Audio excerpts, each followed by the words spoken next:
सबसे पहले कहानी उस हादसे की जिसे हर भारतीय जानना चाहता है। क्या हुआ था 28 फरवरी को चमोली में? कैसे एवलांच आया था? कैसे मजदूर वहां पर फंस गए थे? ये तमाम सवाल वो सवाल हैं जो कहानी बनकर उन चश्मदीदों के जहन में, दिलो दिमाग में दहशत के तौर पर दर्ज हैं जो इस हादसे के गवाह बने। अब उनका बयान सामने आ गया, या यूं कहें उन्होंने आंखों देखी उस एवलांच को बयान किया है जिसे हम और आप सोच भी नहीं सकते। 3 दिन तक रेस्क्यू ऑपरेशन चलाया गया, 46 मजदूरों को बचाया गया, जबकि 8 मजदूरों की मौत हो गई बर्फ में जमकर। आप अंदाजा भी नहीं लगा सकते। कहा जा रहा है कि 4 की रेस्क्यू करने के बाद इलाज के दरमियान जान चली गई।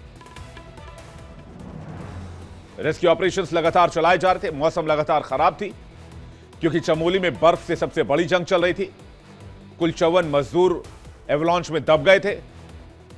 54 मजदूरों को रेस्क्यू करने के लिए ऑपरेशन चलाया गया। 8 लोगों की मौत हुई।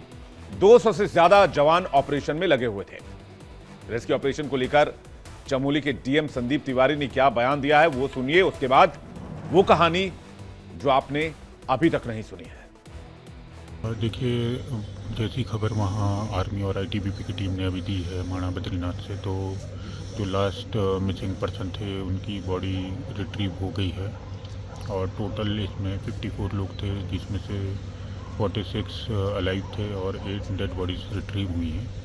7 डेड बॉडीज़ हमारी जोशीमठ आर्मी हॉस्पिटल में आ चुकी थी और डिस्ट्रिक्ट हॉस्पिटल में उनका पोस्टमार्टम किया जा रहा है और एक बॉडी अभी वहाँ मिली है जस्ट अभी, तो उनको भी लाने की कार्यवाही की जाएगी। तो अगर वेदर परमिट करेगा तो उनको एयरलिफ्ट किया जाएगा और जो आगे की पंचायतनामा और पोस्टमार्टम की कार्यवाही है उसको भी प्रयास किया जाएगा कि समय से पूर्ण कर दिया जाए। इस पूरे ऑपरेशन के दरमियान एयरफोर्स के जवान, जो बाकी रेस्क्यू टीम के रहे उसके जवान, सब देवदूत बनकर आए थे इन लोगों के लिए। साक्षात भगवान के अवतार। एयरफोर्स के चीता हेलीकॉप्टर्स ने रेस्क्यू में बड़ा अहम योगदान दिया। एमआई हेलीकॉप्टर से भी तलाशी अभियान चलाया गया। ड्रोन आधारित डिटेक्शन सिस्टम का इस्तेमाल किया गया। थर्मल इमेजिंग कैमरा का इस्तेमाल किया गया। घायलों को तुरंत एयरलिफ्ट किया गया, जोशीमठ पहुंचाया गया। कौन कौन से राज्य से कितने मजदूर थे ये भी जल्दी से जान लीजिए आप। बिहार के 11 मजदूर इस एवलांच में दबे थे। यूपी के 11 मजदूर इस एवलांच में दबे थे। उत्तराखंड के 11, हिमाचल प्रदेश के 7, जम्मू कश्मीर के 1, पंजाब का 1। लेकिन हुआ क्या था? बार बार यही सवाल सामने आता है। सुनिए उन लोगों की जुबानी जिन्होंने इस एवलांच को, प्राकृतिक हादसे को अपनी आंखों से देखा और मौत के मुंह से जिंदा बचकर आए। ये सुबह 6:30 बजे, 6:45 के आसपास एवलांच आया था सर। तो हमारे कंटेनर रोलिंग करके मेन रोड से दूसरे रोड में चले गए थे। तो यही हुआ था सर। 2.5-3 मीटर तो आराम से हुई सर। 2.5-3 मीटर बर्फ तो होगी। हमारे कंटेनर में हमारे इसमें 4 ही लोग थे, चारों सेब है। हम कंटेनर, जब हमारा कंटेनर रोलिंग हुआ तो हमारा कंटेनर फट गया, तो हम लोग बाहर छिटक गए बर्फ से। तो हम वहाँ से उठे, फिर आर्मी गेस्ट हाउस गए, फिर वहाँ रुके, फिर हमें आर्मी ने यहाँ रेस्क्यू कर। नहीं, एवलांच के जस्ट बाद आए थे वो, तो उन्होंने हमें निकाल के फिर हमें उन्होंने यहाँ भेज दिया था। हुआ तो सर हम सो रखे थे, पता नहीं चला, अचानक से आया सर। कंटेनर पलट गई, उसके बाद सीधे हम बर्फ में पड़े मिले सर। जी सर, आर्मी ने बचाया हमें। उसके बाद हम भाग गए थे वहाँ से आर्मी गेस्ट हाउस में। तो वहाँ से फिर रात वहीं काटी सर हमने। था वहाँ भी बिस्तर बुस्तर जो भी था। तो फिर सवेरे आर्मी आई वहाँ पे, तो आर्मी लेके आई सर हमें जोशीमठ। मेरे साथ जो 14 बंदे थे सर, उनमें से एक की डेथ हुई। वो हिमाचल का रहने वाला था, महेंद्र। बाकी तो सर सारे सेफ थे। हम थे सर 57-60 के आसपास।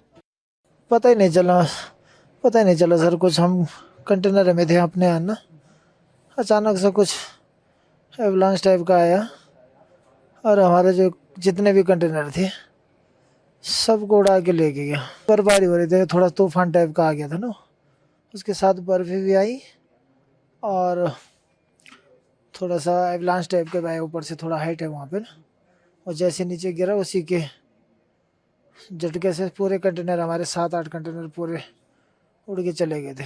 घंटे नहीं रहे हम तो, मुश्किल से 10-15 मिनट में वार पार हो गए, सारे कंटेनर टूट गए थे। फिर हम खुले बिखरे पड़े थे बर्फ़ में, जैसे जैसे होश आए वैसे वैसे हम उठने लगे। फिर हम आर्मी कैंप की तरफ बर्फ़ में जैसे तैसे भाग के गए। कुछ लोग आर्मी कैंप गए, कुछ लोग वहीं दबे हैं, अभी तक कुछ पता नहीं कैसे क्या। टोटल 54-55 लोग थे हम टोटल। नहीं, सुबह के टाइम बर्फ़ गिर रहे थे, 1-1.5 मीटर बर्फ़ गिरी थी। तो इस टाइम बर्फ़ गिरी थी तो कोई बाहर आने का तो मतलब ही नहीं था, कहाँ रहना था बाहर। हमारे पे आसियाना वही था कि अपने रूमों में जो भी है। अब रूम ही चले गए तो कुछ नहीं बचा। फिर वो भी गिर के जब गए, जितना लुढ़कना था, बाद में उनकी छतें फतें सब टूट फाट गए। हम तो ये भी पता नहीं कि हम बाहर मतलब दरवाजे से आए कि दरवाजा था ही नहीं, तो आना कहा था। ऐसी रोड पे बिखरे पड़े मिले, लेकिन बच गए सर, जो बचने लायक थे बचा दिए। सरकार ने भी काफ़ी सहयोग किया, आर्मी ने भी काफ़ी सहयोग किया सर, और आप लोगों का भी। वो कंटेनर हवा में उड़ रहे थे साहब। हम 9 बंदा थे एक कंटेनर में।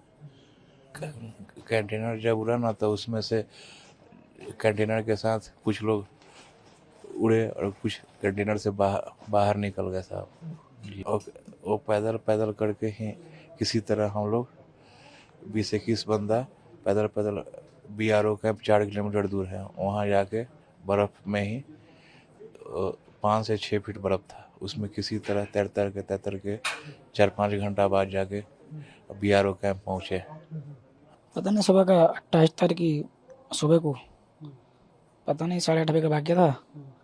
एकदम ऊपर से ग्लेशियर आया, कंटेनर पलट गया, पता नहीं चला हमारा कंटेनर कहाँ था, हम कहाँ पहुँचे। हम तो बर्फ़ में निकले थे। हाँ सही है, वैसा कोई दिक्कत नहीं कंटेनर में। कंटेनर तो ग्लेशियर से पलटी मारा ना, तो कंटेनर तो पता नहीं चला कहाँ गया कहाँ नहीं गया हमारा। हम तो कंटेनर से बाहर थे, बर्फ़ में निकले थे। हमारे कंटेनर 9 बंदे थे। आइए आगे बढ़ते हैं, बात करते हैं बिहार के सियासी रण की। बिहार में इसी साल विधानसभा चुनाव होने, जिसके पहले विधानसभा चुनाव को लेकर सभी पार्टियों ने कमर कस ली है। इस सिलसिले में पटना के ऐतिहासिक गांधी मैदान में CPI ML ने एक बड़ी रैली का आयोजन किया, जिसे नाम दिया गया बदलो बिहार। रैली में CPI ML ने कहा कि महाजुटान का उद्देश्य बिहार के लोगों को एकजुट करना और राज्य के भविष्य के लिए एक नई दिशा निर्धारित करना है। CPI ML के महासचिव दीपांकर भट्टाचार्य ने क्या बयान दिया, आपको सुनवाते हैं। ये बदलो बिहार महाजुटान, और इस जुटान में आपने देखा होगा कि जो नजारा था, बिहार के हर कोने से हर तबके के लोग आए हैं। और बदलाव, जो सरकार से नाराजगी थी, वो अब एक बदलाव के संकल्प में बदल चुकी है। तो अभी सर्वे में भी आ गया है कि 50% लोगों ने मन बना लिया है सरकार बेकार है, सरकार को बदल देना है। 25% और लोग हैं जो मानते हैं कि सरकार बेकार है, लेकिन अभी तक मन नहीं बना पाए कि सरकार को बदलना है। अभी 75% लोग जहां मान रहे हैं ये सरकार बेकार है, तो उस बेकार सरकार को बदलने के लिए हमने जो नारा दिया है, बदलो सरकार बदलो बिहार, एजेंडा तय हो गया है बिहार के हर तबके के मुद्दों को लेकर के, और चुनाव इसी एजेंडे पर होगा। बिहार में सियासी दलों की अंगड़ाई बता रही है कि बिहार चुनाव की दहलीज पर धीरे धीरे पहुंच रहा है। वैसे तो PM मोदी ने 24 फरवरी को भागलपुर का दौरा करके एक तरह से चुनावी शंखनाद कर ही दिया था। PM मोदी के मंच पर पहुंचने के पहले रोड शो भी हुआ था और बहुत बड़े जनसमूह को PM ने वहां संबोधित किया था। PM मोदी ने अपने संबोधन में नीतीश कुमार को लाडले मुख्यमंत्री कहकर उनके नेतृत्व की जमकर तारीफ की थी, जिसके बाद मुख्यमंत्री नीतीश कुमार ने भी PM की तारीफ करने में कोई कसर नहीं छोड़ी थी। विपक्षी खेमे में भी इसका रिएक्शन दिखा, लेकिन PM के उस अंदाज की चर्चा आज पूरे बिहार में है जिसमें उन्होंने नीतीश कुमार को लाडला CM बताया था। बिहार के लोकप्रिय एवं बिहार के विकास के लिए समर्पित हमारे लाडले मुख्यमंत्री नीतीश कुमार जी। PM मोदी भागलपुर में हुंकार भरते नजर आए तो इसकी गूंज बिहार के हर कोने में गई। सियासी संदेश भी यहां से खूब निकले। PM मोदी और नीतीश कुमार एक साथ खुली जीप से किसानों के बीच से होकर मंच तक गए। मंच पर भी दोनों के बीच की ट्यूनिंग शानदार नजर आई। इसके तुरंत बाद नीतीश कैबिनेट में विस्तार हो गया, 7 नए मंत्री बना दिए गए, जिसके बाद नीतीश मंत्रिमंडल में कुल 36 मंत्री हो गए। खास बात यह रही कि बीजेपी के 7 चेहरों को मौका मिला, जिनसे बिहार के सियासी समीकरणों को साधने की, जातिगत समीकरणों को साधने की कोशिश की गई। लेकिन इस दरमियान बिहार के विधानसभा के गणित को भी देखना होगा।